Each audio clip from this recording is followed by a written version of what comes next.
Everybody's got a price for the $1 Million Man. Who's that kid? Nick. He looks like Beaker from Muppets. The one on FS1, Nick Wright. Yep. Yeah.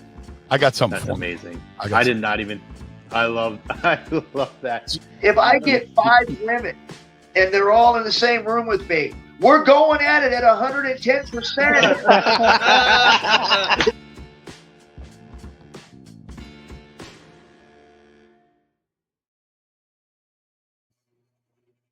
What's going on, everybody? Tuesday night, niche night here on A2D Radio. It is Lazy Booking Podcast. I'm Chrome, joined as always by my tag team partner, my compadre, my co-host, and my pal, Mr. Eric Archer. What's up, my guy? What's up, bud? Good to be here. Good to have good sound, good audio, good picture. Let's knock on wood right now so it continues. But glad to be here, and we've got a lot to talk about. I can't even sugarcoat it this week. It's been a just a lot of stuff going on the last couple of days. So let's dive into it. Yeah, man. Listen, it's going to be a fun hour here on A2D Radio. We're live on Facebook, X, YouTube, wherever you're at. Give us a like, give us a subscribe, give us a follow, and most importantly, please join the conversation with us. We want you in the chat. We want you to contribute to our topics of conversation as well as anything else that you guys want to have a conversation about. Please drop it in. Let's do it. You're going to pop up on the screen. You're going to be a part of it. And let's go. Yeah. Bring your questions, bring your thoughts. Say, Arch, you're having a bad hair day. I say, I know it's every day. So whatever you want, bring it on. Let's go. True story. Hey, by the way, thank you to our doctor, Dr. Paul Vidal, Specialized Physical Therapy, physical locations in Burlington and Cherry Hill, New Jersey. You can find them on the web at that site right there, specializedphysicaltherapy.com. Aches, pains, any kind of short-term or long-standing body issue, physical issue you have going on, contact him and his award-winning team, and they will give you an overlook, give you a little peekaboo and peeksy, and they will set you on course to get you back to your physical peak. Check it out, specializedphysicaltherapy.com. Eric, lots of great stuff to talk about, as you mentioned. And first and foremost, usually we drop this later in the show. I do want to just jump in and make sure we get this in early for anybody that might pop in and pop out. We're going to drop it a couple times during the show. We got 2 big things coming up here. 2. This one on A2D Radio, and this would be our special feature, bringing back our special guest co-host for some WrestleMania or Road to WrestleMania talk with one Mr. Vince Russo. We love talking to Vince. He was a great time the last time he was on. He was a lightning rod for conversation, and we're going to welcome Vince back. Wish my beard was that long as it used to be. Man, I missed that. But I can't remember the last time I was clean shaved. That's a quite clean shaven look on me. But yeah, we're really excited to have him back. He was on our show. If you're new to the show, he was back on our show in November during the John Cena retirement tour. Twice, and had a lot to say about the state of professional wrestling, and we talked some JCW, and I'm sure he's going to have a lot to talk about regarding WrestleMania. Yeah, we're going to have Vince back. He's going to come and join us 2 weeks before WrestleMania, Tuesday, April 7th, live here on A2D Radio. We encourage you to join us, join our conversation. Good, bad, and different. Vince loves it all, so make sure you guys come in and join that conversation.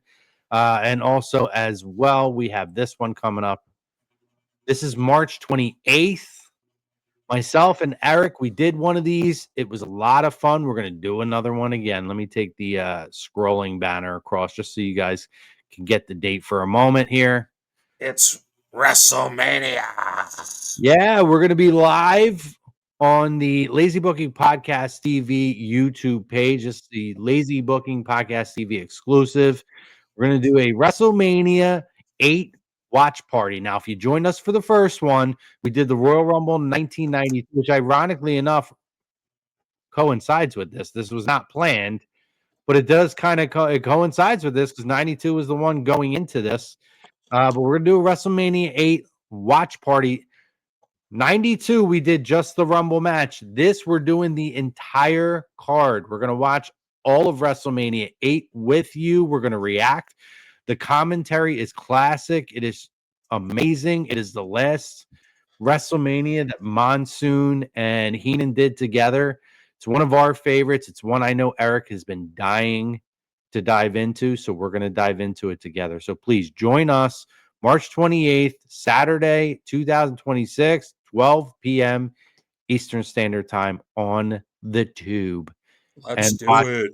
Yeah, watch WrestleMania 8 with us. We're going to have a great time with that. Very, very excited for that. But hey, listen, let's get into our current topics, Eric. Lots of good stuff. And again, guys, remember X, YouTube, Facebook, wherever you're at. I call it Twitter still. Get into the conversation. We're going to pop your comments up here. We're going to talk to you, respond to you. We love that. Our opening topic of conversation is going to go back to SmackDown. Although Raw was fairly eventful last night, we're going to go back to SmackDown where we got quite the moment here. Our opening topic brought to you by SpecializedPhysicalTherapy.com. WWE made the right creative decision turning Randy Orton heel heading into his WrestleMania match against Cody Rhodes. Do you agree? Disagree? Again, X, Facebook, YouTube, wherever you're at, chime in, drop your comments in. Let us know if you agree or disagree with the statement and everything else that we're going to talk about. Eric, kick us off. Do you agree or disagree with this statement that WWE Creative made the right decision by turning Randy heel going into WrestleMania against Cody Rhodes for the WWE Undisputed title? I think it depends on how you feel about Cody Rhodes right now. And I think the consensus, at least with the internet wrestling community, and we said this last week, it's not you and I, people have Cody fatigue. So turning Randy heel here is not going to get a heel reaction from the audience or from a lot of the internet wrestling community. So I think creatively, I agree that it was the right call to turn Randy heel in this scenario, only because they needed to do something to kind of spice things up for this feud. I know they have that rivalry, they have the friendship, they have the bond, they've worked together, they've feuded together.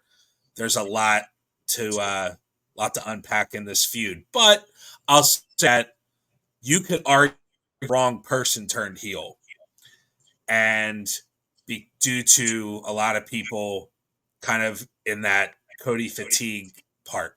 But I'll just say this: I agree to the poll, but I think one of two things need to happen coming out of WrestleMania. I know we still got like 4 to 5 weeks until Mania.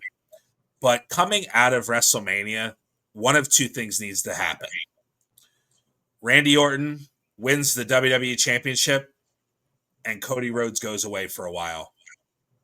The other is we have that double turn, and we turn Cody Rhodes heel, and we have a run with Cody Rhodes as a heel champion. I don't think Cody Rhodes coming out of WrestleMania as the champion does anything as a babyface.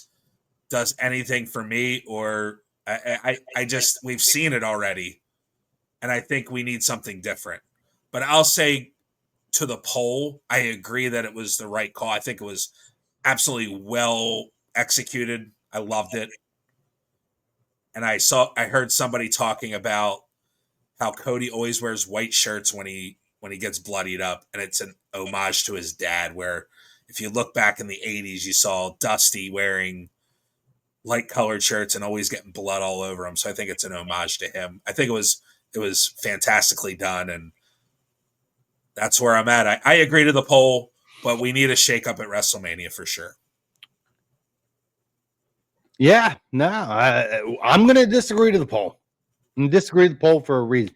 I could go two ways with this. I don't want to be wishy-washy, because if you're going to have heel versus face, I do agree continuity wise, history wise of who should be what, this makes sense. Randy Orton needs to dial it up a gear, go into a different mode, especially particularly at this point of his career, to get to number 15. The desperation we've heard for weeks talking about number 15 for Randy Orton. So I do think that makes sense. I disagree to the poll because we don't need to muddy the waters with this. The story tells itself. It is teacher versus student. It is mentor and mentee. Randy Orton and Cody Rhodes. You do not need every year to have a heel versus a face. It's okay sometimes to go along with the program and keep the characters as they are. It almost feels like the Shawn Michaels, and I know I've referenced this before, but it's Shawn Michaels and HBK. Like, it's hard for me to say that Randy Orton forces a heel turn because his character is never truly a traditional heel or face or heel. It is very in between, which I think he is the standard for what that would be as far as a tweener. But that being said, people want to cheer him. You're not doing Cody any favors. Not doing Cody any favors going into WrestleMania. I think turning Randy heel is more of a negative going into Cody Rhodes. And what Eric always talks about, the away game, going into an away stadium, right? A road. My favorite theme, my favorite saying.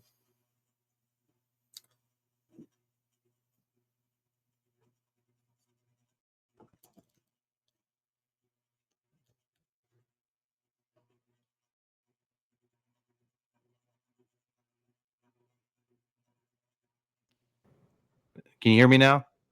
Yep. I don't know what the hell happened there. It said I got unplugged, but I didn't move a plug.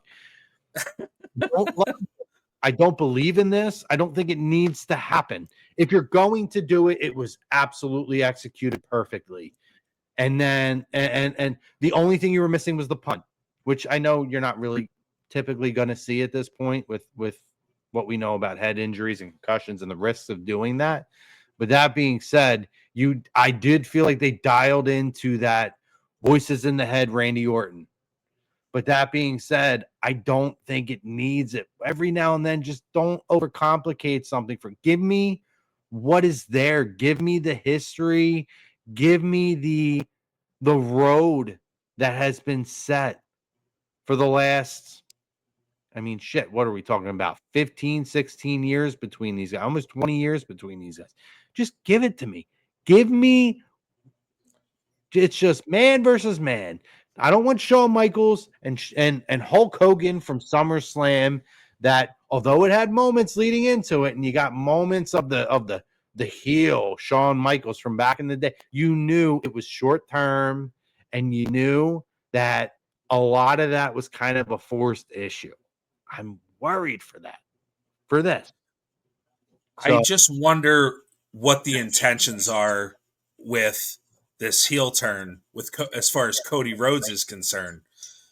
I find it very hard to believe that they would think that Cody Rhodes is going to get cheered in Las Vegas, especially what happened last year. My goodness, it's going to be 10 times as bad for Cody Rhodes because they want Randy, just like last year, you saw they wanted to see 17 out of John Cena. Now this year, Randy's going for 15, and you said it last week. They've been pushing that like crazy. So the fact that they're pushing that means the fans are going to be looking for that, and they're going to want to see that. So it's away game. Absolutely. It's going to be an away game. My goodness. Like, I just don't know what WWE, I think I know why WWE doesn't want to turn Cody. It's because of those merchandise sales. It's like, it's more of a money factor to them that they don't want to lose that money to that merchandise. But you got to do something at some point where you have to see this fatigue that's starting to happen with Cody Rhodes, where again, now coming out of WrestleMania, I don't want to see Cody Rhodes as champion as a babyface because we've already seen it. And I think we need something different. And I think if Cody comes out of WrestleMania as a babyface, he needs to go away for 6 months. Go away, like disappear, because the separation makes the heart grow fonder. And I probably messed that up, but you kind of know what I'm saying. Where absence makes the heart grow fonder. There you go.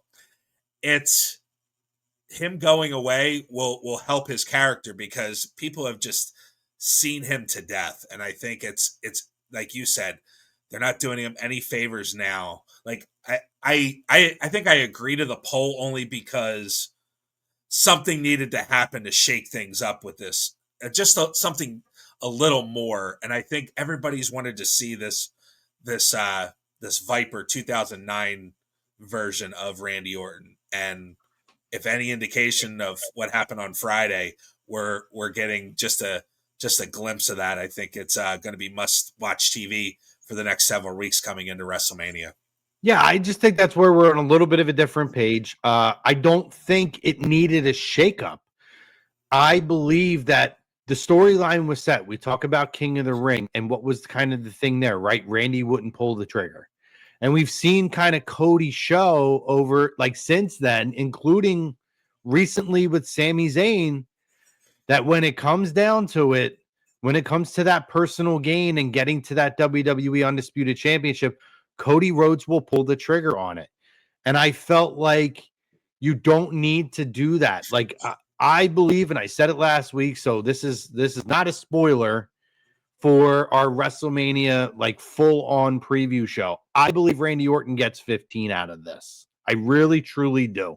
I think Cody is a transitional champion to get this match and get that title onto Randy Orton. And I'm very hopefully it's going to happen. I'm very excited for that potential possibility.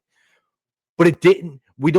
I don't think we needed all of this. I'm not saying it wasn't executed great in terms of what it's supposed to be, but I was already excited for this. I mean, we literally had a debate on should this main event over CM Punk and Roman Reigns. And I made the argument that Punk and Roman Reigns should be the main event, right? And you argued with me, or I'm not argued, but you disagreed with me and debated with me on, as the story was, why this should be the night 2 main event, which again is an indication on why this didn't need to be overly complicated. You've set the tone where you could tell a story, a compelling story, particularly for the inner character of Randy Orton, without having to go here. And again, you're right. To me, if you're turning somebody heel, it's got to be Cody. But I am not one who I don't. This is the scene. We've been on the air for 10 years, and I have been on A2D radio for 8. And I have never wavered in that John Cena never needed to turn heel. Now, we got it at the end of the career, and I was cool with that. The execution and follow through is what it was. The moment was amazing in and of itself. That being said, I make the same argument for Cody. I don't think Cody Rhodes needs to be heel.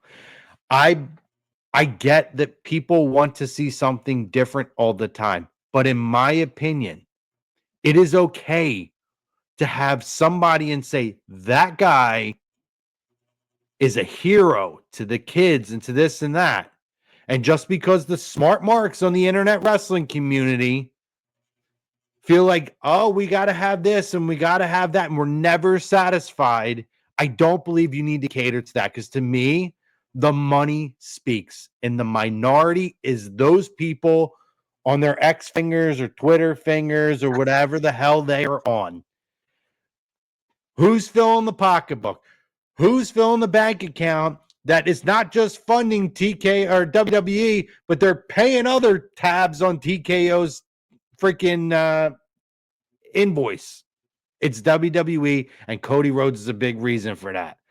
I don't think Cody Rhodes needs to be here. I don't think Randy Orton needed to turn it. But again, executed brilliantly. It was beautiful, and you did get that taste of what it. But people don't want to boo Randy Orton. They're not No. going to. You're actually Going to. hurting Cody by doing that because Randy will get cheered whatever he is. And that's the issue here. Real quick on Randy Orton. I think they did this because they're Comments playing flying, into the by the way. desperate. What's that? Good. Comments are flying, by the way. We got like 15 Awesome. minutes up here. So you can put them up as I talk if you want. Yeah, of course. So I'll say this. What's up, Pete? Hey, so Randy Orton, they're playing into this desperation. He hasn't been champion in almost 6 years. 2020 was the last time he was WWE champion. So with that, it's been a while since he's been able to get to 15. He hasn't been able to get there. So they're playing into that where, you know what? I haven't been there. This is my opportunity. I may not get another opportunity. So guess what? I'm going to pull out the Viper. I'm going to call somebody on the phone, as we saw last night on Raw, that little wrinkle now where he's talking to somebody. So that, along with the story of him going for 15, where he's going to that desperation mode, I think that's where they're playing. That's where they're leaning towards, and that's why I think they felt they had to turn Randy heel to get to that desperation. Yeah, possibly. And by the way, thank you guys for the comments. We're going to roll down. That's my fiance. Hi, fiance. Big Randy Orton fan, and I'm not even mad at her. Like I ain't that guy. She loves herself some Randy Orton. She loves herself some Roman Reigns. How about you, Bill? But she's Team Randy, and she loves Cody too. But she loves herself some Randy Orton. So WrestleMania, we'll see. Brian Daly chimes in. What's up, fellas? What's up, Brian? Shout out to the other comments here. Dynasty. Does this mean we're doing Wembley for summer? Oh, going all the way to the 92s. Why not? Why not? We'll Yeah. go into the SummerSlam. In the SummerSlam. Pete chimes in. Late start tonight. It's WrestleMania season, boys. Yeah, I had an eventful day, so we had to give us a little bit of a later start. Programming alert, by the way. I will not be on next week. Eric will. He'll be on, I believe, with Andy. So Eric and Ritz, they'll be coming at you. They'll be bringing lazy booking to you guys. We're not going to miss a week. It's WrestleMania season. But I will be away for my birthday this weekend, so I will not be on Tuesday. But Eric is going to lead that ship like he always does. Ooh. Brian Daly, Flyers Talk A2D. Thank you for chiming in. Brian says, "Gonna agree to the poll for WrestleMania. You can't have face versus face. I like the idea of Randy turning heel." Oh, hold on. Here we go. The psychos over here. Oh, because of the history of being a heel, he's better at being a heel. I disagree to this, Brian. Thank you for your comment in. It doesn't always need to be a heel versus a face. You can have You've face done versus it face. before. You've done Shawn Cena. You've done Hogan Warrior. I mean, it's been done. You've done Taker and Shawn, and it's been done. But I think there's, like I said, I think they're just going into that desperation. I think that's why they turned Randy heel, because a desperate Randy is more of a heel Randy. So I think in this story that they're trying to tell, I think him turning heel is the right move. But he's going to get cheered like crazy down the road to WrestleMania, just like John Cena did. He's going to get cheered at WrestleMania. And if he doesn't come out as champion, the crowd is going to eat Cody alive. It is, for sure. I don't think this does Cody any favors. That's the thing, Eric. At the end of the day, right? What did Vince always do? He protected Hulkamania. He protected Hogan. This is where the business, it's not matching up, right? Because I feel like Cody is like the modern day Hogan. He's the modern day Cena. Cena was that before. Vince always protected that talent. I know Vince is coming on, Mr. Russo. And, just to remind you guys, you know what I'm saying? Like a little reminder, we got Vince Russo coming on, right? April 7th, baby. April 7th, 6 p.m. Chrome, myself, and Vinny Rue. Yeah, he's gonna have a lot to say, I'm sure. We're gonna have Vince coming in. But again, to get at, I don't always think in this instance, I don't think that Hunter does enough to protect these types of talent, even though they promote this type of talent. It's the build is the same. Like there's Super Cody in this, and like I really believe there is. But when it comes to these situations, they're not putting them in favorable situations, as I felt like Hogan. And I know Cena was a struggle because social media really, particularly as social media became a bigger factor in the conversation. But they're not. I'll say, I'm sorry. I'll say this. I think the injury bug has really hurt WWE over the last few months. And I think WrestleMania plans just you could say the last couple of years around Mania. Yeah, honestly. I mean, I think the original plan, I saw original plans like months ago where the original plan was Cody versus Roman Reigns. And we are far from that. So I think a lot of these injuries, and you can go down the list. I mean, Seth Rollins was probably domino number one, Braun Breaker, Bronson Reed, now Rey Mysterio. I mean, the list goes on and on. So I think with these plans changing, there's a lot of shifting around and trying to see what fits here. And I don't think Randy Orton turning heel was a plan at all. And I don't think Randy Orton being in this match with Cody was an original plan as well either. So with that, I think they're trying to work with what they've got, but I think it's just that it's that time where the pieces kind of fell into place and we're getting the match that we want to see on both sides. I mean, say what you will, both night main events are top tier. They're excellent. And we haven't had that in quite some time. So with that being said,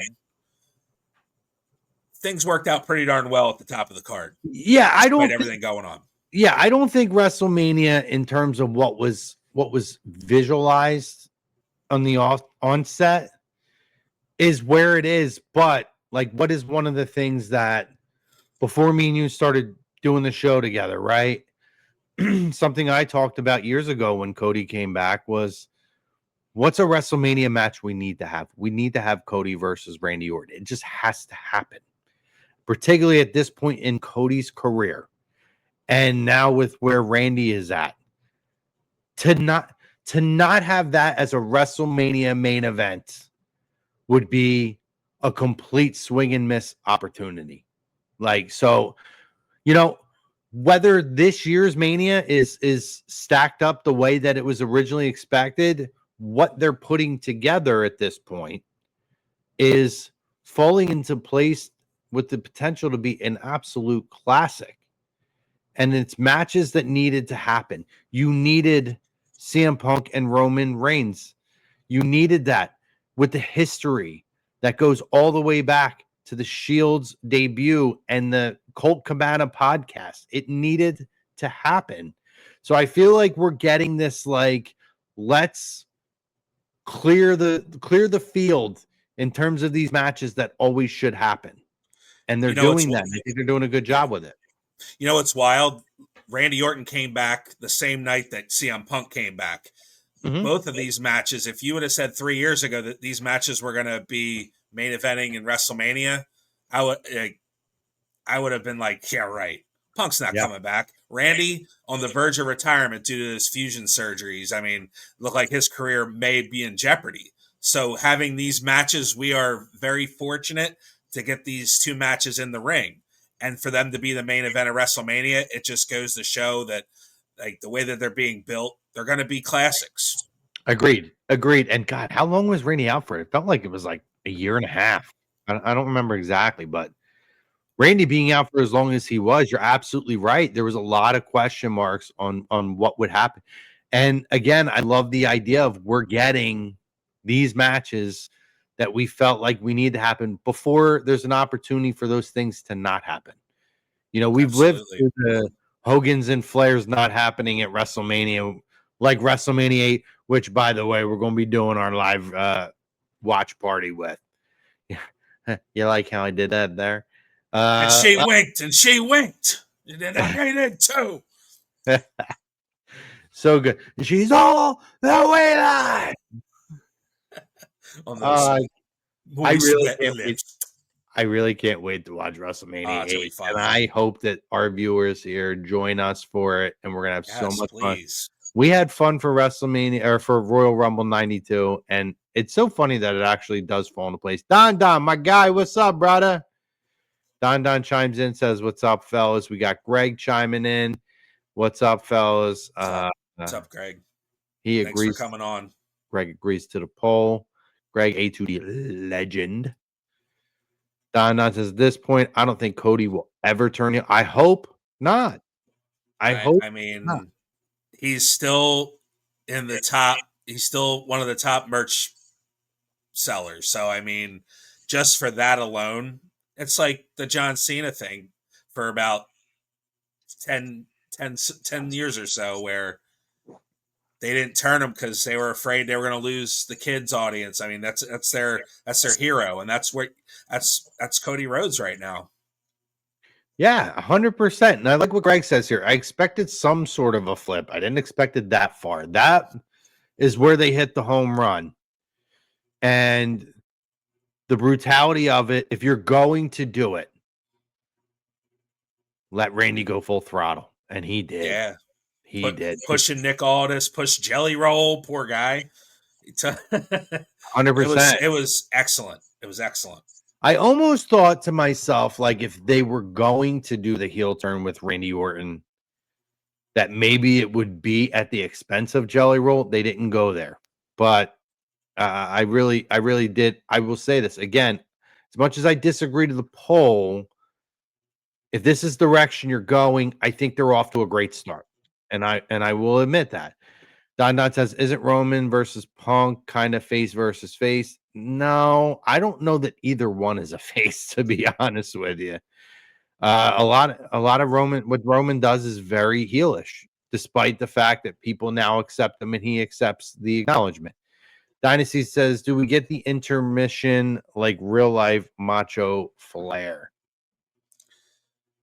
Is he talking about the old days when they used to do intermissions on the pay-per-view? Yeah, like the old Coliseum video. I don't even think they had them on. They had the Coliseum video exclusive. Oh, I should have worn my Coliseum video t-shirt. I got a Coliseum video t-shirt. I wore it for the Shamrock interview. That's one I'm going to wear. WrestleMania 8 shirt. You know what? I might wear that during the WrestleMania 8 live watch party that we do. You should. Yeah, good stuff. Yes. We'll see where this goes. But let's move on to our second topic here. Eric, we're getting what we asked for. And I loved the execution of this, by the way. This is something that I think was a home run for an opening segment. Seth Rollins comes out. We have all the masked guys. You know, I don't know what's going on with that. I hope we get some weird explanation. But whatever it is, fine. Seth comes out, and he's interrupted by Paul Heyman, who looks ridiculous. I love this about Paul. I don't know what they did to get him to have that look, but I know that before, when he was taken out by Solo, there was a whole thing about how to have himself look that distraught, where he had the stubble and everything else, and he looked worn out and tired. He talked about how he stayed up literally for like 2 days just to have that look on his face for the visual. Paul Heyman comes out and he says, you know, you had your moment last week, but F-A-F-O, which, by the way, means F around, find out, for anybody out there. He kept saying F-A-F-O, and you knew what was coming, F5, right? And we talked for weeks about, oh, man, are they going to shift and they're going to take away this moment for Oba Femi and put it on set. And due to injury, right? Because we don't think that would have been the original plan. We thought, man, don't take this away from Oba. He comes out, he takes out, and by the way, his destruction of all these masked dudes was brutally awesome. He brutalized these dudes. Look, he broke necks. But we go through this whole thing. He's suplexing everybody. He's throwing guys into other guys with suplex. It was awesome. Gets in the ring. You have that moment with Seth. And I did think Seth was a little bit awkward here. A couple times he kind of was like moving forward and then shifting back. I thought it was a little weird. But that being said, I'm not going to be too nitpicky on it. You really do think, okay, this is where we're going. And then lights go out. Boom, boom, boom, boom, boom, boom, boom, boom, boom, boom, boom, boom. We get it. Oba's music hits. This dude is a freak, man. He is an absolute physical marvel. Oba comes out. He does his strut. And I love his strut. When he first started doing it in NXT, I was like, it's a little goofy. But, dude, I am so locked into it. Like, I love that he does it. He comes in, he does his strut, he gets in the ring.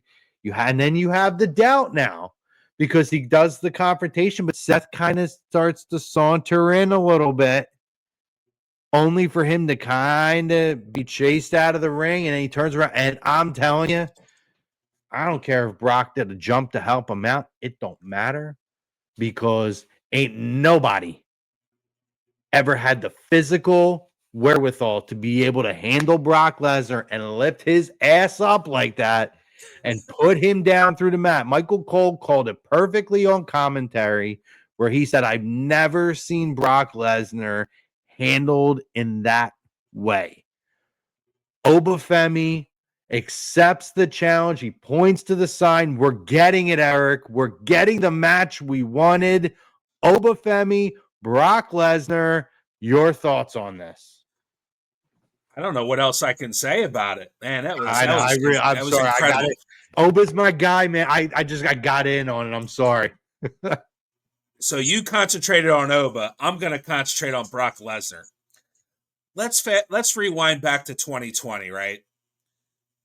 Brock Lesnar puts over Drew McIntyre like $1 million. You remember that scene on Monday Night Raw where they're on the stage and he hits him with the title and you kind of hear Brock telling him, pick up the title. Like he's giving him pointers to make him look good. Now you fast forward to last night and you kind of suddenly, and I didn't hear it at first, somebody pointed it out online, but you hear Brock telling him, put your foot on my chest. Dude, say what you want. Don right there. Don. Yeah, there you go. So, yeah, Don, you and I right on the same page. Let me tell you something about Brock Lesnar. You may hate everything he's about. You may hate everything about him, but you cannot hate that this guy does not put people over. He put Drew McIntyre over like $1 million and gave him his WrestleMania moment despite the pandemic. You look at what happened last night on Raw. That is perfect textbook putting somebody over and making them look like $1 million. And wait until WrestleMania. Yeah, I want to see Brock get his licks in a little bit. And we're probably going to see it. We're probably going to see an F5. Cool. Let Oba get a little bit adversity. And then come WrestleMania, you make Oba look like a gajillion dollars. I don't even know if that's a real dollar value. But let me tell you, that's the guy who's going to be a world champion within the next year. Because of that moment right there. That was fantastic. It was. And to piggyback off of that, music hits. Lights come on, music hits. I give Brock so much credit for the way that he played this off because he didn't ignore the fact that the threat of Seth is there.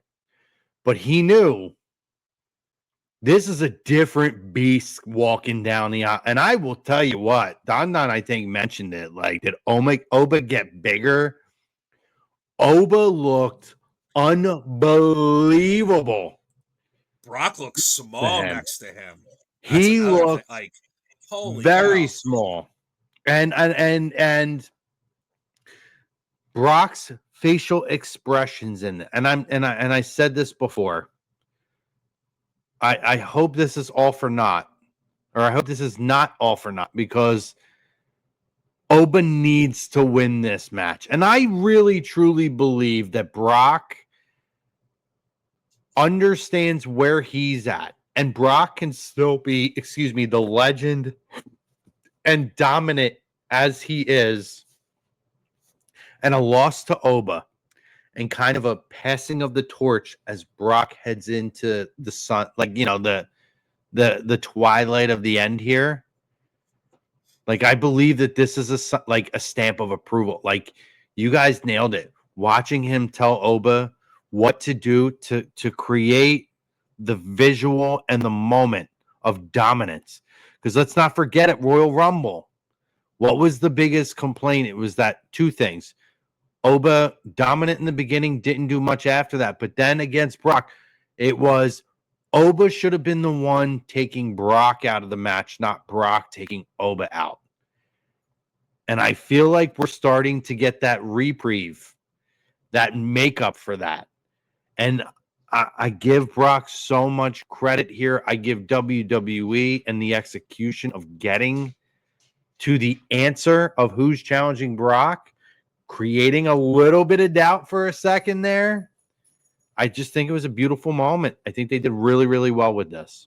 One more thing. That was probably the best opening segment they've had in God knows how long. So good. Opening segment was phenomenal. So good. Yeah. It set the tone for the entire show. That's what an opening segment's supposed to do. And it was a good show, by the way. Last night. It was.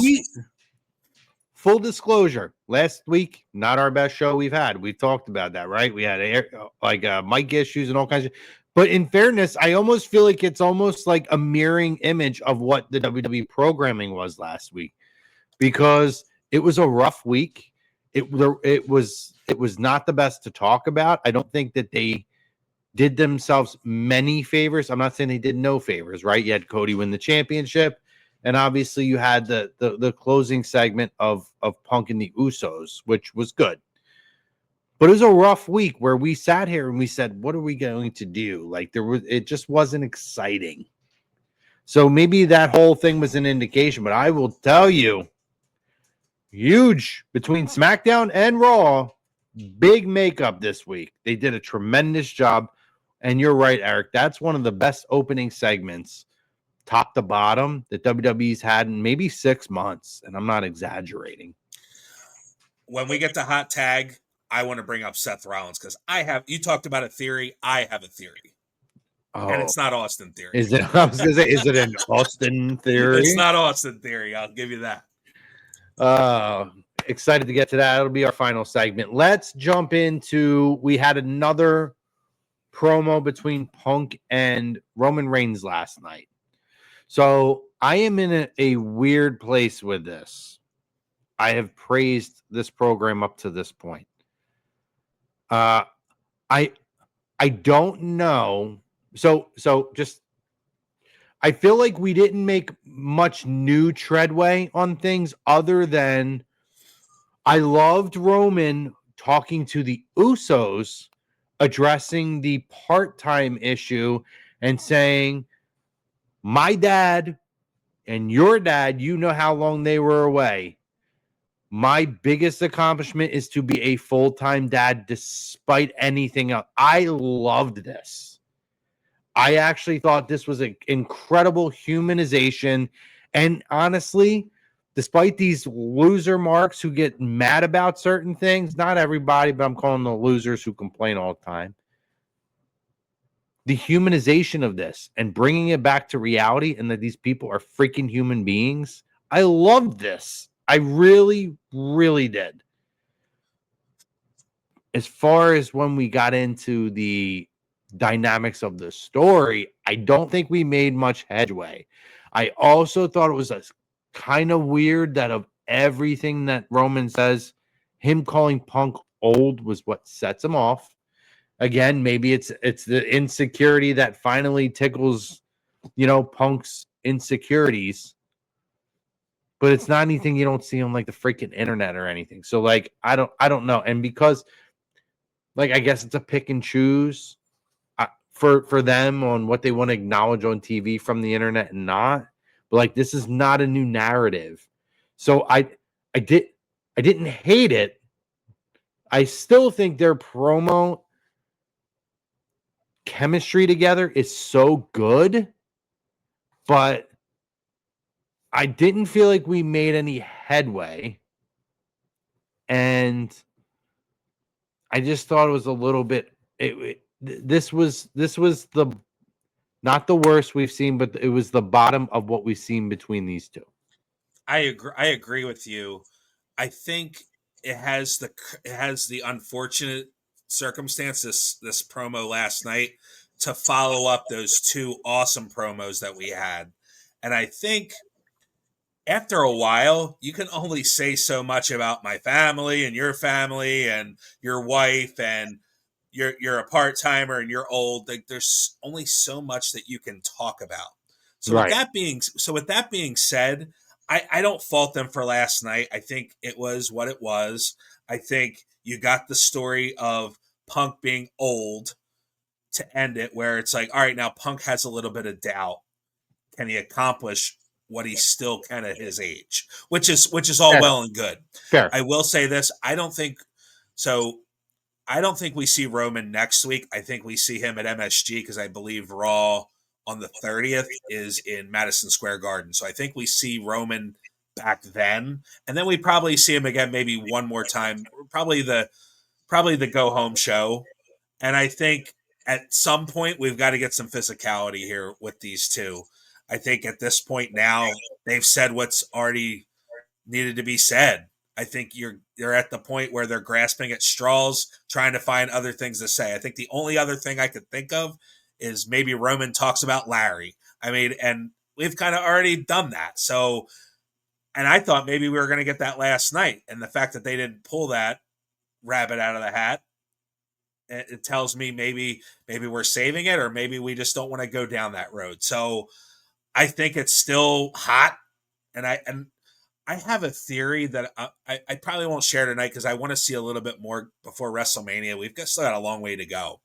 But I was talking to Rue over the weekend, and I brought up a scenario where it's kind of like out of left field. What's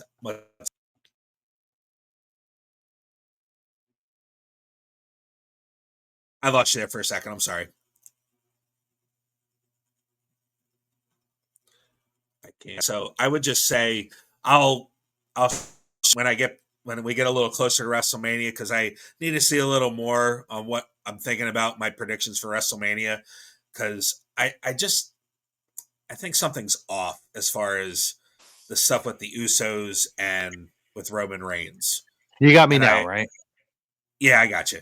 I don't know what so happened there. My God. I said we got to have him on. Rue, WrestleMania build up. Oh yeah, definitely. Yeah, I told him he needs to come on. Yeah, I got a funny feeling about this situation with the Usos, and I don't think they're going to be involved in the way that I think they're going to be involved, if you get my drift. But I'm going to save it for down the road because I want to see a little bit more of what's going to happen between now and WrestleMania. But I like what we see so far.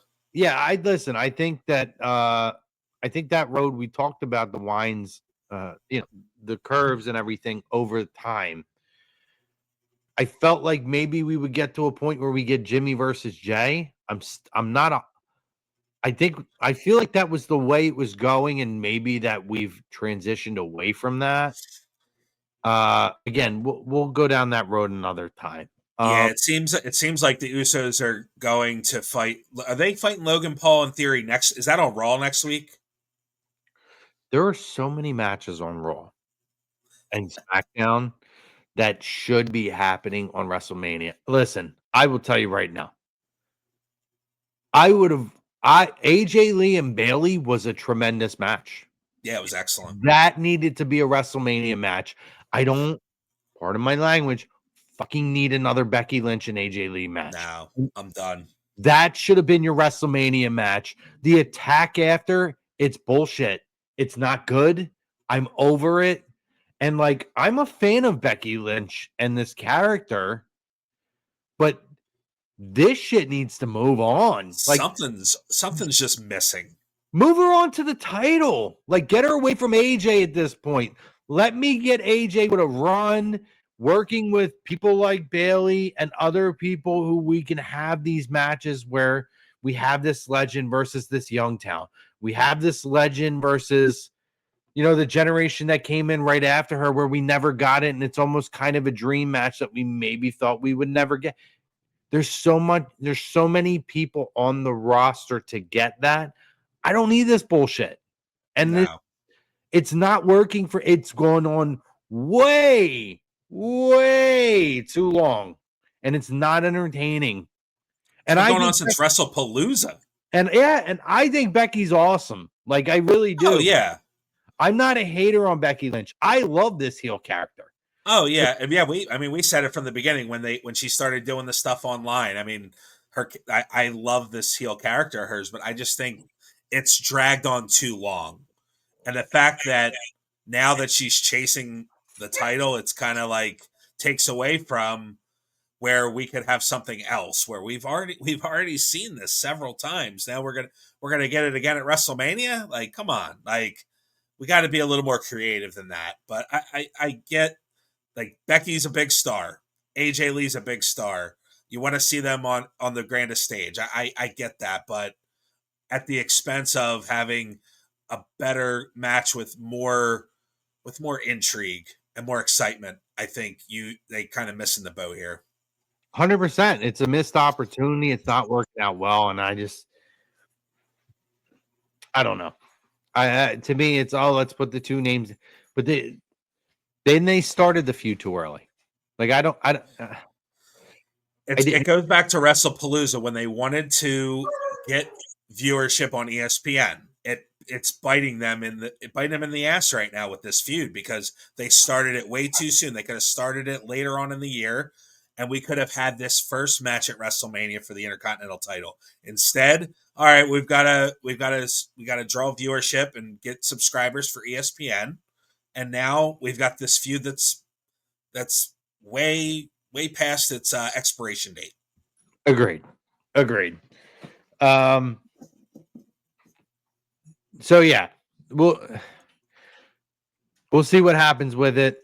I guess let's just move on to hot tag. We got about 8 minutes left, a little over 7 minutes left. First thing here, though, Don says, look at Oba, Trick Williams. They are the future of the company. It is inevitable. Absolutely. That's a WrestleMania main event waiting to happen. I thought that what Pete said weeks ago on our 10th anniversary show was so spot on, in that Trick Williams may be as close and the next closest thing to what Dwayne Johnson, The Rock, at his debut ended up being, and vice versa. Oba Femi is the next Brock Lesnar, and both of them are money talent. And there's other talent. I look at Carmelo Hayes. What he's doing with the U.S. title is tremendous. I think that if they continue to develop that character, he's a guy who could be $1 million in a main event scene. There's so many really good talent, and obviously you got the Joe Hendrys and like that. Future is looking bright for WWE. There's no doubt about that. I want to go into hot tag. So one of the big topics we had talked about, and I know we're going to get into Seth Rollins momentarily. There was a tweet put out by Ricochet. And I want to get your thoughts, and I want to get the viewers' thoughts out there, because I've always been a Ricochet fan, but I am so turned off by this guy since he's left WWE, and has nothing to do character-wise, because I actually love his character on AEW. I think the utilization of him has been tremendous compared to most talent that's left WWE. But there was a tweet that was put out, and it was regarding his, I guess, displeasure of losing his title on AEW programming. And it was just somebody that honestly, this guy goes crazy on Twitter all the time, or X. So does his wife, who, by the way, has everything in terms of notoriety thanks to WWE, and I'm going to touch on that in a minute. But so somebody responds to AEW's post and says, I see his acting hasn't improved. Like, and honestly, it wasn't even like a vicious thing. I mean, I don't know about you, because they're sitting there talking about death threats and stuff they get. And that's what actually I think makes him look worse. The fact that he acknowledges he gets these extreme tweets. This is one where he goes in and the person has on their post and he knows it because he obviously went to the profile and read it to make the response to the tweet. The person has on there about how they're a wrestling fan and they suffer from multiple sclerosis, MS. He decides he's going to go on there and say, I'm glad that you have MS. Are you kidding me, bro? Like, even Max, MJF, who I think is probably the most extreme, probably example of somebody who on social media will lean in to the character and will go on, pull things from somebody's profile to throw something. He does not go down that road.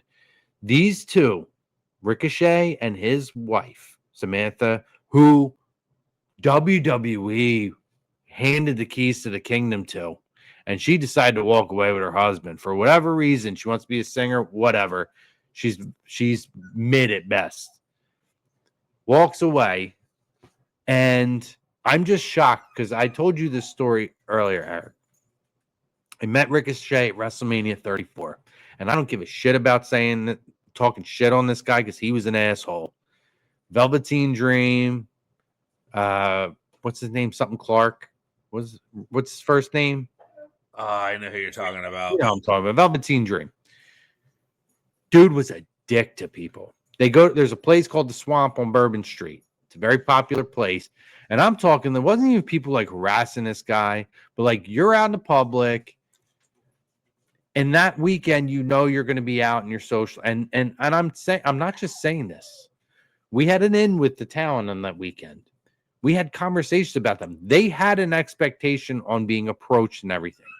Velveteen Dream was a dick to people. Absolute dick. And I'm talking people who even went up to him and respectfully were nice to him. And at that point, Ricochet comes in and he's like nice to them. And he reprimands Velveteen Dream for being a dick. And like, even for myself, like I didn't go up to Velveteen Dream because I watched him be a dick to people. Right. And I ended up talking to him because he was in the crew of people that we ended up being with, who my friend was friends with some of the pro wrestlers. Or your friend too. You know who it is. I'm not going to say his name, but you know who it is. We ended up hanging out with all this TNA, NXT talent. And he was so nice. But to the point where like he was like, hey, do you mind? He says to me very nicely, do you mind putting your beard? I just don't want to have a beer and a picture with me. I'm like, cool, no problem. To the point now where he's telling people, I'm glad you have MS. He's dropping MFs all over the place. Like, bro, I don't know what happened. I know WWE released you, but since that moment, him and his wife, who to me is pathetic with how she's reacted, because I said this to you earlier too, Eric, in a private conversation.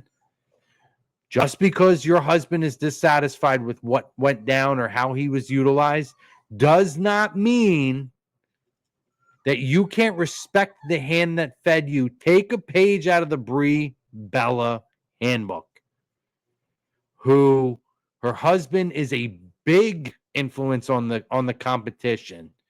She's appeared on their television.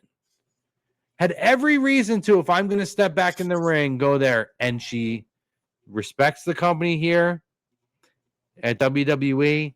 And when she ultimately decided to kind of come back for whatever this is, whether it's a full-time, part-time run, whatever it is, it's not a disrespect. She never disrespected the company while she was away. She supports her husband. It's okay to recognize that you benefited, even though somebody might not feel the same. But she's an asshole about things too. She's terrible. And it sucks because I loved both of them. And I'm very concerned with the mentality of Ricochet. Because if this is a MJF attempt, bro, it don't work for you. It don't work for anybody but him. And even he has his limitations. You need to get off Twitter. And that's the whole conversation. Like Tony Khan, and I keep saying, I know it says here, you say what you want about Triple H, and I'll say this to Vince Russo if he's on and it comes up. There it is, Patrick Clark. Couldn't remember his first name. Thanks, Dynasty. I will say this to Vince if he comes on.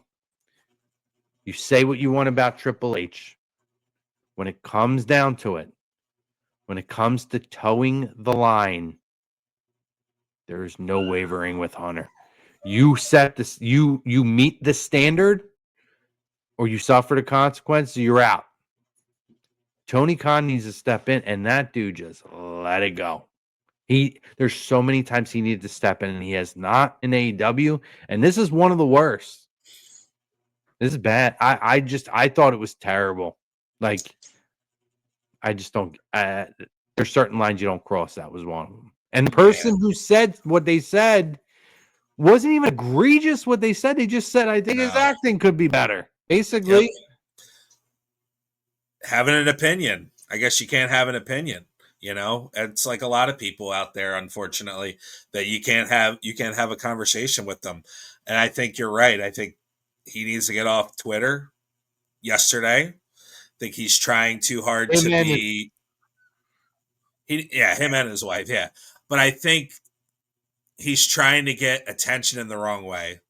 And I think something must have happened along the way where he's just like, you know what? I'm going to make people feel sorry for myself.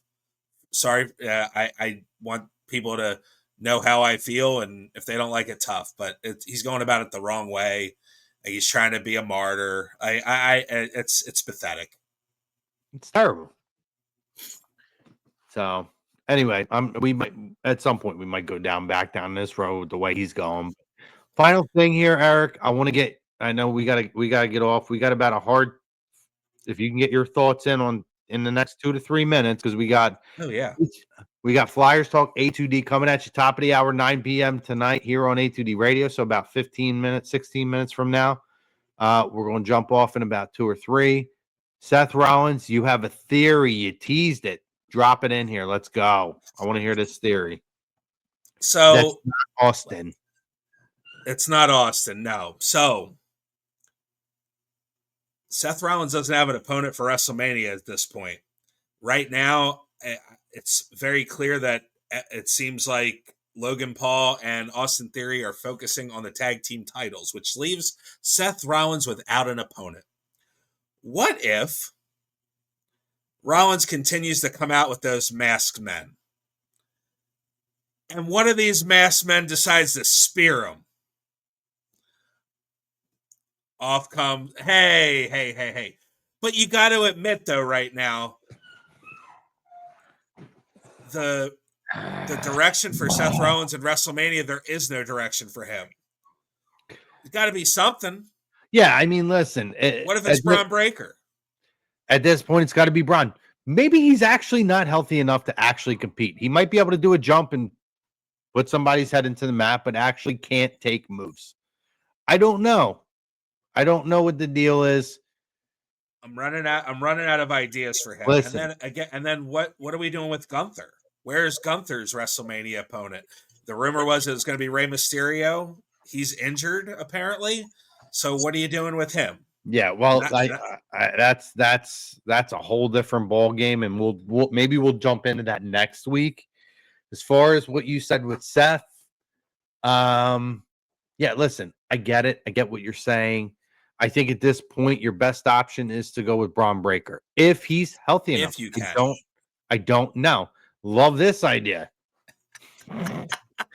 Listen, he's going to put a curse on him. I am on the Danhausen bandwagon so far. I love it. The actual debut was so weird and not necessarily in a good way, but they have done I think they've done a tremendous job building an expectation for this character and making him intriguing and entertaining. Yeah, they've done it. I just hope that they continue this and have fresh things, and you see it like the Chromehausens and the Archhausens. That's going to be our moniker now. We're going to be Archhausen and Chromehausen. But I do like what they're doing so far. He's cursing people. You saw it with Dom. You've seen it with Miz. I really enjoy that. I think he's tremendously entertaining. And I think that first night, I think people just didn't understand. There's a lot of people that don't watch AEW. There's still a lot of people that don't watch it. They just watch WWE and probably didn't know who the heck he was. And there was such buildup for other potential people to be in that box, which were completely outlandish. I think he just had the Chris Jericho curse, for lack of a better term. But I think he's bounced back nicely, and I look forward to seeing what he does moving forward. What if? And this is the last thing I'm going to say. It reminds me of Sven Gold. That's a great reference, Prism. Love that. You're 100% right. That is a tremendous comparison. He says, yeah, they used to do the Andre, and now they do it on SmackDown, the Andre Giant Battle Royal. Yeah, I hope. Yeah, that they'll hopefully do one this year. Hopefully, that's not where LA Knight winds up. If I'm throwing out a wish, and we're gonna end it on this. Okay. Chris Jericho. What if they do another Seth Rollins open opponent? And Chris Jericho ends up answering the call or answers the call on behalf of Paul Heyman.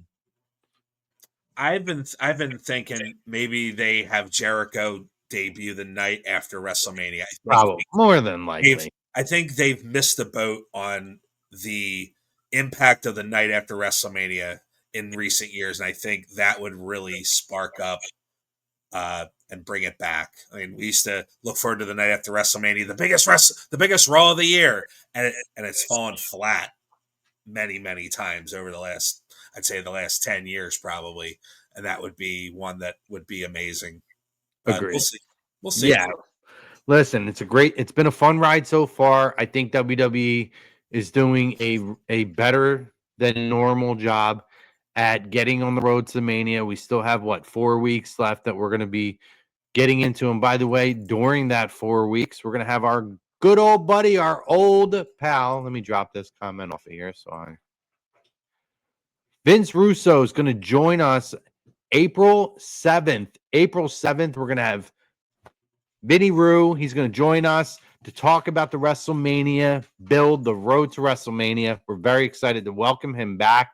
If you guys remember, two of our probably most polarizing and lightning rod shows we've had were surrounding the John Cena retirement before and after, and he's excited to join us. We're excited to have him. We love having Vince on, so we're excited for that. And then don't forget also that March 28th, 12 p.m. Eastern Standard Time on the WrestleMania. So the Vince Russo thing is here on A2D Radio. That is a live interview. We're going to be live on the Lazy Booking Podcast TV YouTube page. We're going to do a live watch party for the entirety of WrestleMania 8. We're very excited for that. So please make sure you guys join us for that. One of mine and Eric's favorites. So I guarantee you're going to really get something special. And I want to give a little love to our buddy as well. Mr. Brian Heffron, the Blue Meanie, ECW legend, WWE legend, professional wrestling legend. Make sure you guys search his podcast, Mind of Meanie, anywhere you receive your podcast. We love Brian. We'll have him back sometime in the near future. And obviously, we have to show love to our doctor. SpecializedPhysicalTherapy.com. No appointment necessary. Aches, pains, physical ailments. Make sure you contact them, and they will get you on track. Find us and A2D Radio on all social media platforms. On Instagram specifically, you can find us at A2D Radio and at Lazy Booking Podcast.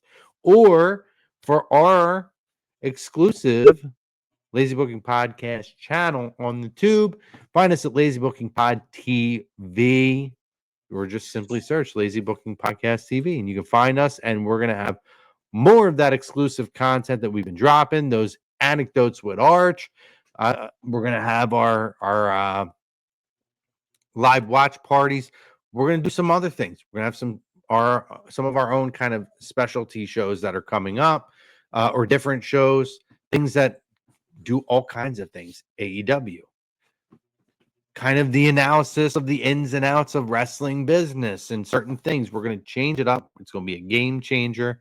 We're going to be rolling that stuff very, very soon. So please make sure you guys check that out. Give us a like, give us a follow, give us a subscribe. Give A2D a like, subscribe, and a follow. If you're in this video right now and you haven't hit the like button and you haven't subscribed, what the hell are you doing?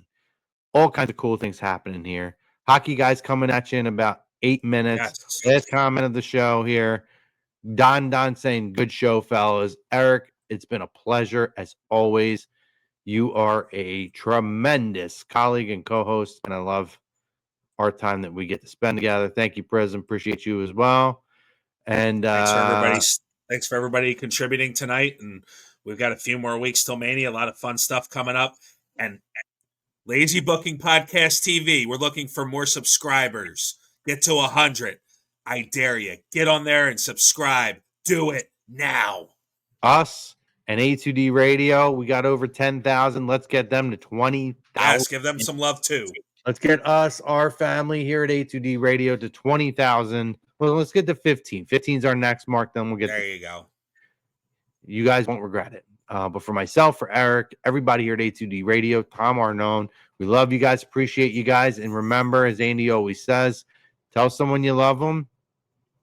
We out. Whoa, WrestleMania.